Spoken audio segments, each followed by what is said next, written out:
Hey, it's George Alano, and you're watching Jamar 84, motherfucker. Thank you so much, baby. Mwah.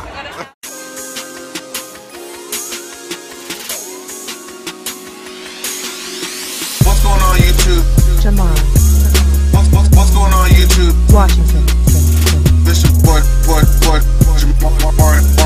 84 here once again.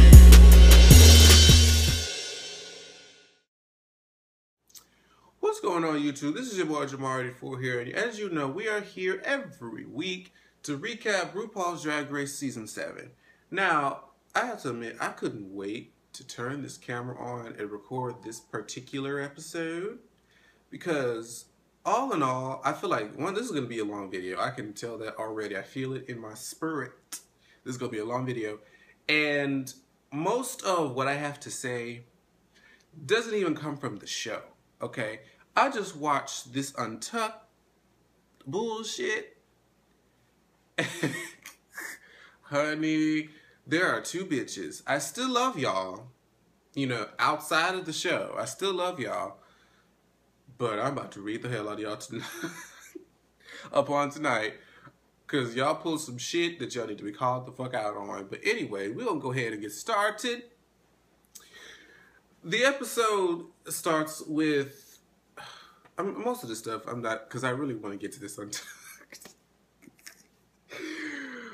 Miss Fame has joined the bandwagon of anti-Pearl. She's had her line of, oh, I'm really excited to be here and this, that, and the fourth, and I still feel like Pearl is not really wanting to be here. She still has this attitude, blah, blah, blah, blah, blah. We've heard like 4 other bitches say the same thing, so there's no... And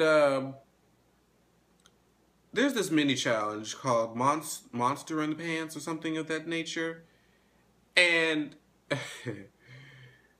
it's basically, they have like 15 fine-ass motherfuckers come out on stage in draws, the pit crew, and they have to pull out, you know, each has a number, and basically it's like, what game show does that remind me of? It's like when you accumulate points, and if you want to keep going, you can stop, you can take the money you have, or you can keep trying to guess so you can lose it. Is that The Price is Right? I can't remember. If y'all know what show I'm talking about, put it in the comments. I can't think of it right now. It's like I have the image in my head, but I don't know. But if they picked out the crew,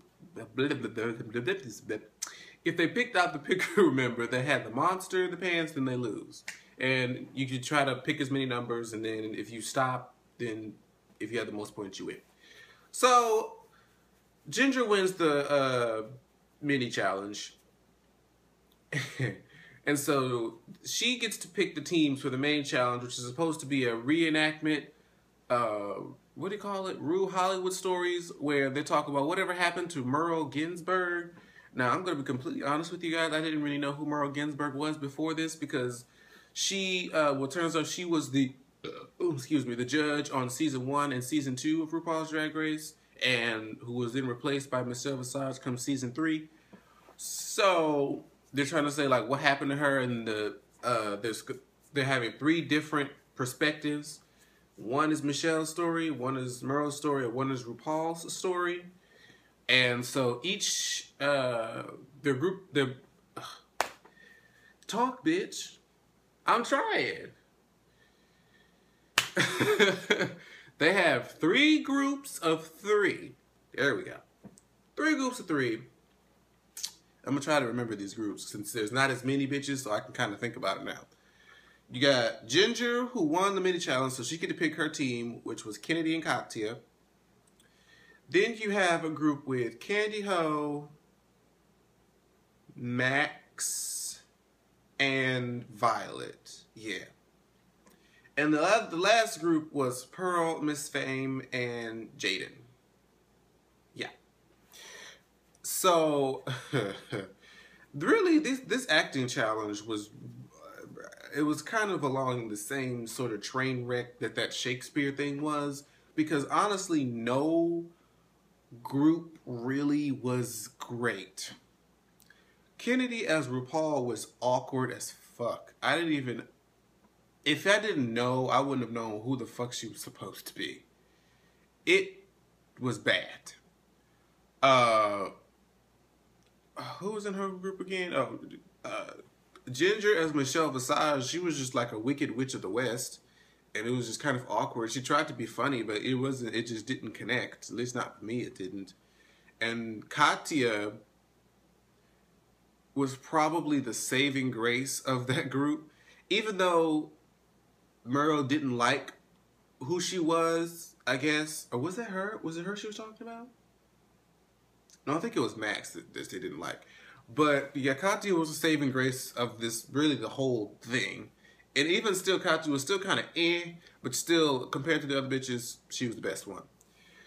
And Candy Ho, even though, let me think. Yeah, even though she was red for what she did and she kind of had some issues with the rehearsal, she was the best RuPaul out of all of them.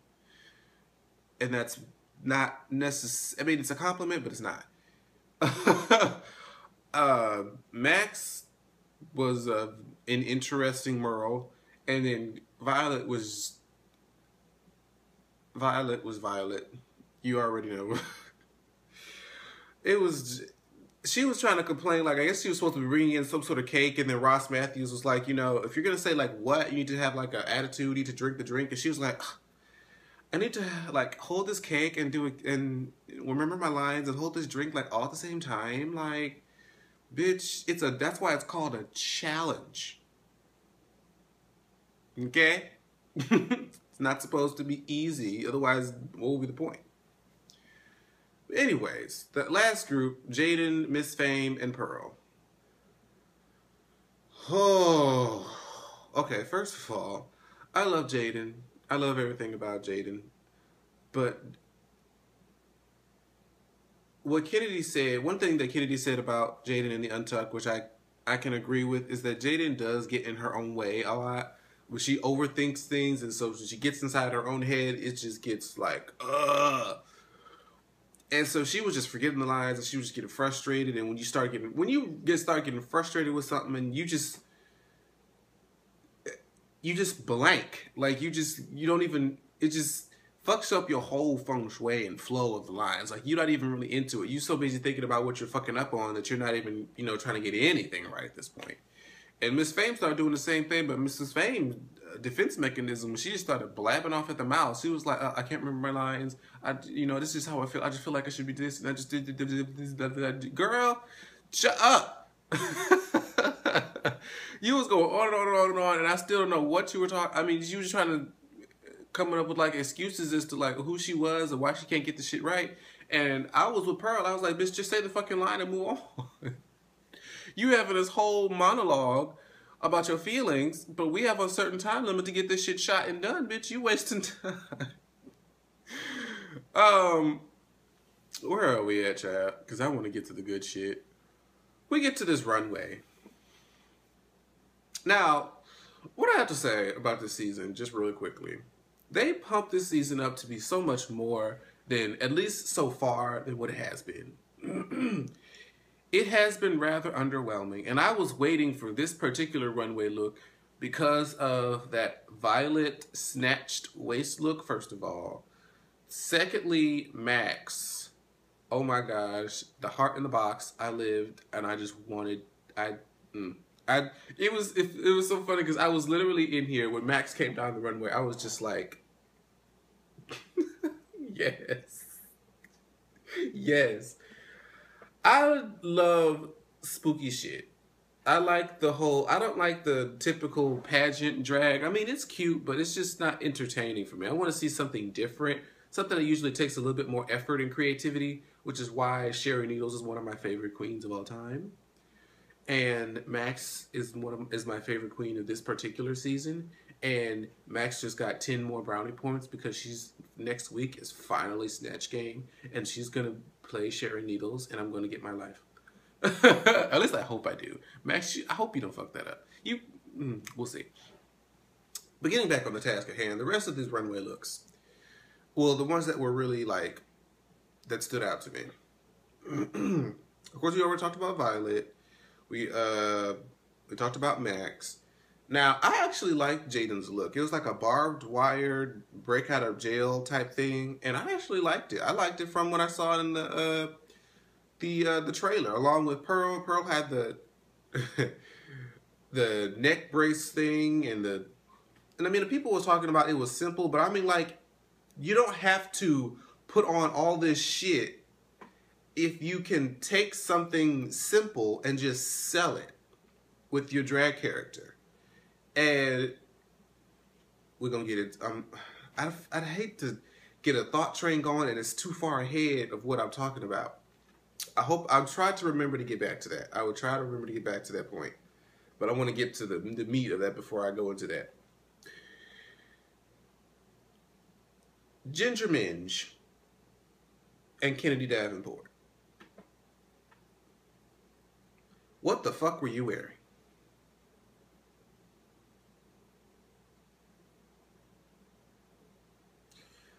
Ginger Minge walked out there with a fucking bear hood on and a black dress with red trimmings.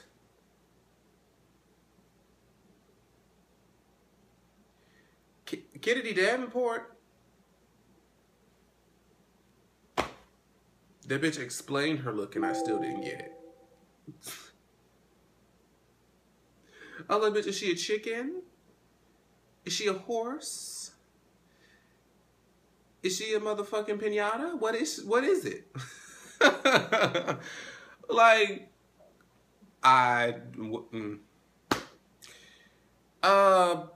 oh, Katya. I did want to talk about Katya's look. I thought that was very interesting. She still managed to ham it up and make it humorous.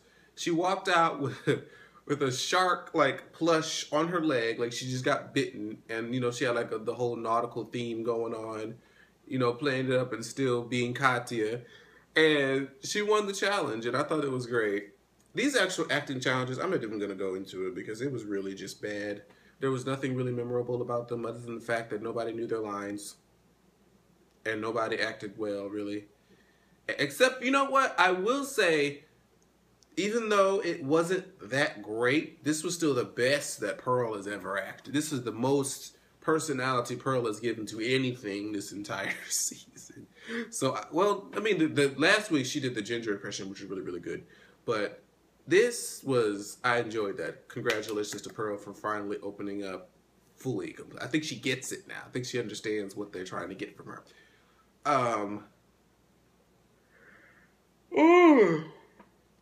Excuse me. We get to the lip sync. First of all, before I go to the lip sync, I love Ariana Grande, but why was she there? I swear Ariana Grande didn't say five words.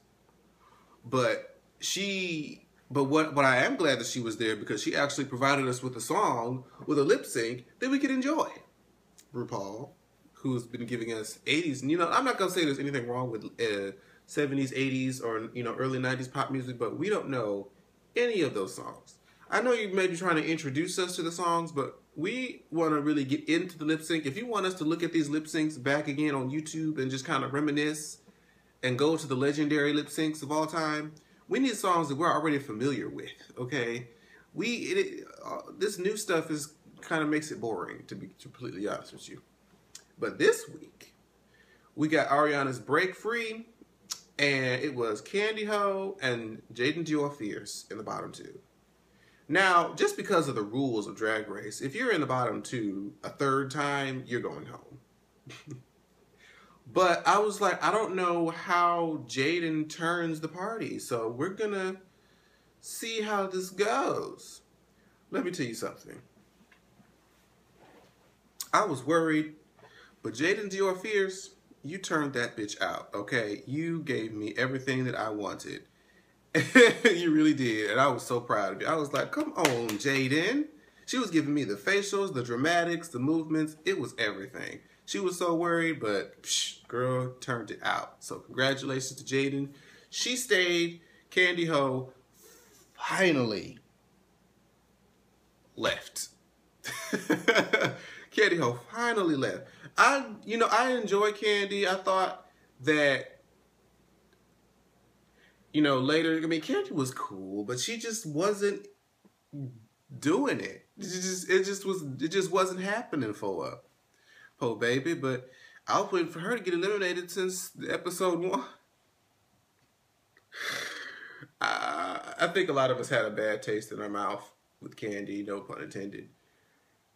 When, you know, the whole Tempest du jour thing went down, I think we just all had a bad taste in our mouth from her. And we've just been waiting for her to get eliminated each week, but it wasn't happening. But she finally got eliminated. And that I was almost sad, but I'm just like, you have to go eventually. She can't stay.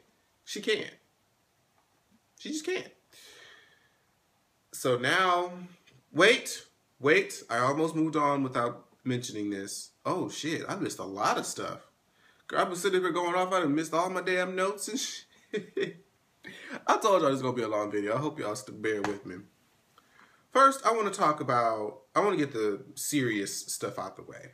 When Jaden started talking about, you know, his family and how he hasn't officially come out to his family at that point, well, being on TV is one way to do it, girl.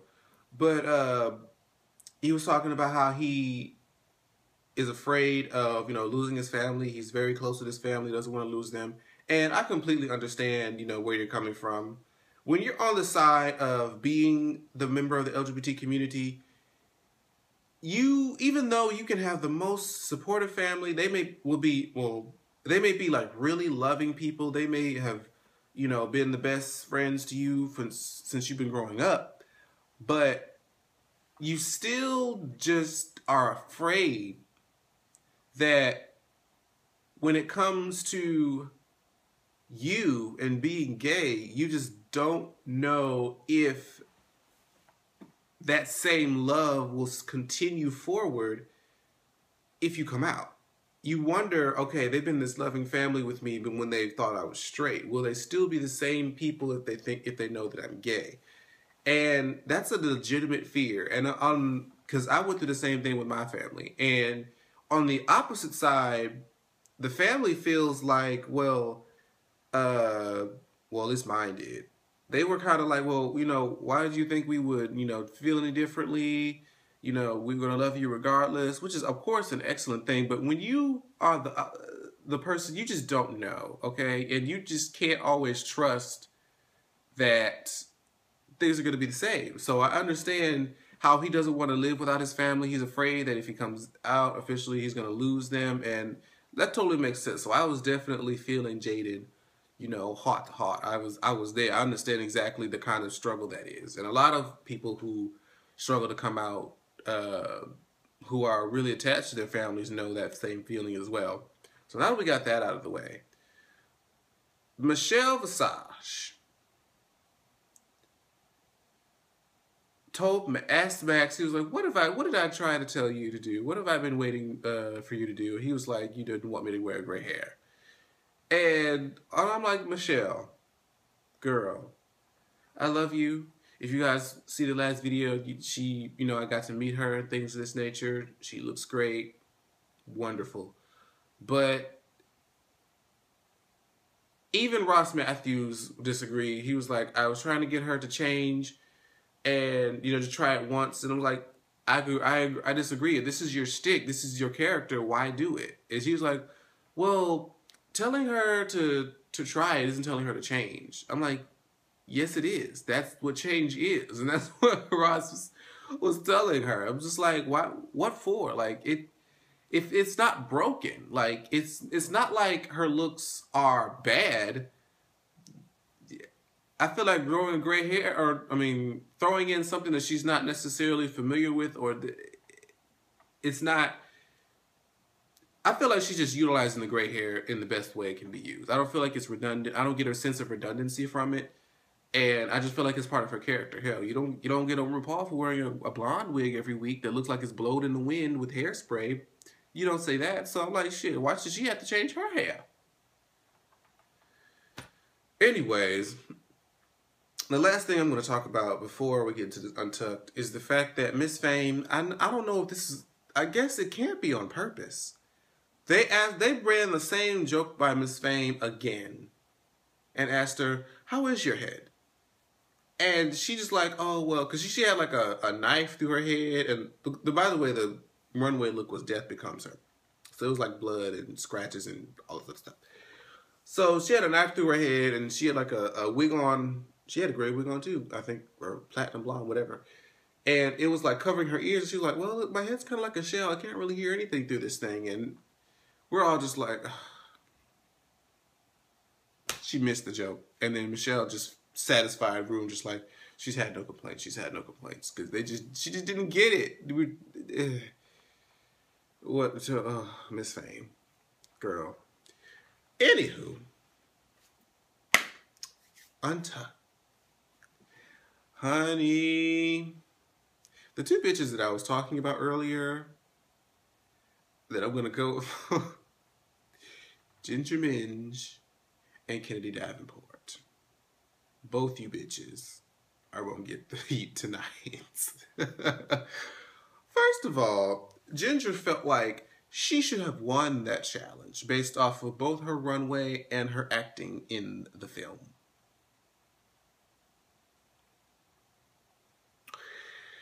And first of all, your runway, this toadstool-looking bitch came out on the runway looking like Yogi the fucking Bear, looking for the next nearest picnic, with this bland-ass dress and some red spray paint on her forehead, and tried to say that she turned it and should have won that challenge. Bitch, bye. Okay? And then, here comes Kennedy, looking like Colonel Sanders' KFC #2 meal, trying to talk about, oh, I was a hooker, but I had a session with Trey and he didn't like it, so he set me on fire, and I ended up like a Glamazonian drag queen. Huh? The fuck? I didn't follow. I was like, I can't be the only one that just didn't follow what the fuck was going on. And then Candy tried to throw shade at Max.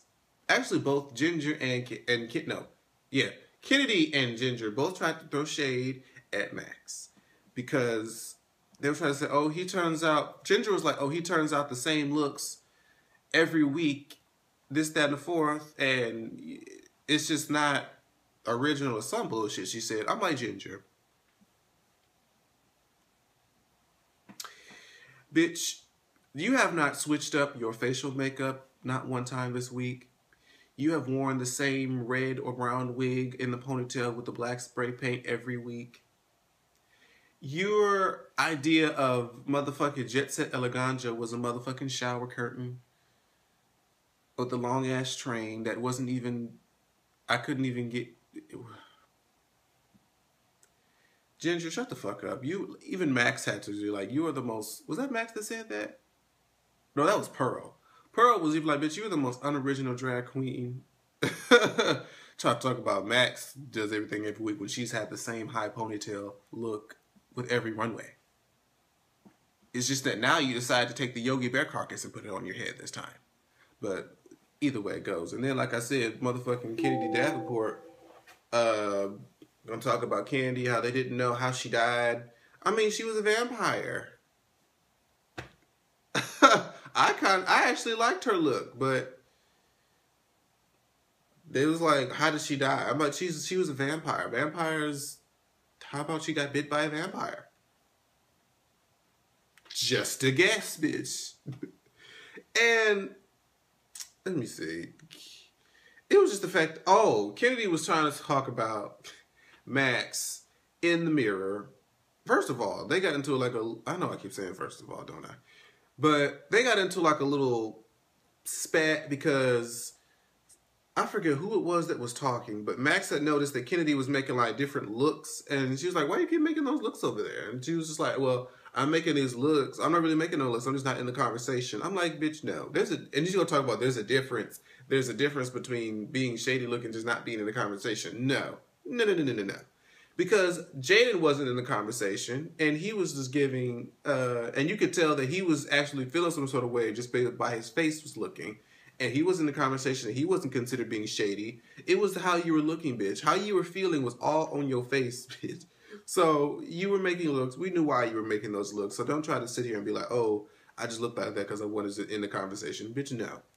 Kennedy tried to say like, oh, I'm sitting up here, I can put all this on in under an hour, and Max is hardly putting on any makeup. All he has to put on is some foundation and some white face and that mole on his face, and that's all she does.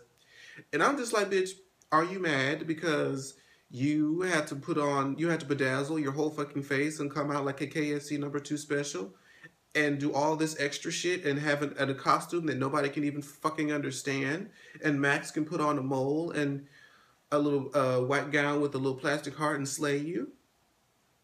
Is that why you're upset, bitch? Because you have tried to turn out these big, huge pageant looks, and nobody has been like really living for them at all. Like, shall we revisit your beard look that looked like it came off someone's pubes? Kennedy, girl, I was warming up to her towards the beginning, but honey, And a lot of people was like, I hate Ginger Minge, and I'm just like, well, I like Ginger Minge, but now that I'm starting to see the fuck shit that she's trying to pull, and then I was feeling so, last week she had that wonderful message from her husband, and he was the only one who thought I was beautiful. I see why. People probably thought you may have been beautiful, gave you a chance, and then saw how ugly you were on the inside, bitch, okay? And they was like, I'll pass. He's the only one that's just been able to deal with the shit. That may be mean, but I don't give a fuck. Let's see. Jaden feels sad. Of course, he's getting his own head again. And Ginger comes outside to, support her. But there's the thing. Ginger do be coming outside. When anybody goes outside, she's like, ooh, camera time. And tries to run out there and be all supportive and shit, but will go back and read you in the mirror in the next 5 minutes. So I'm just like, bitch, get this hoe out of here. Ginger is rubbing me all types of the wrong way, and I just can't. I really just can't. But yeah, Kennedy Davenport, fuck you.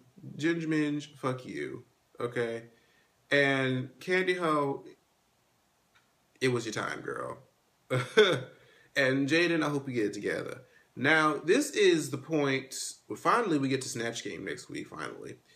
But this is where the competition gets interesting, because at this point, in my opinion, all of the weaker contestants, all of the stragglers are pretty much gone. We're like at the A-listers at this point.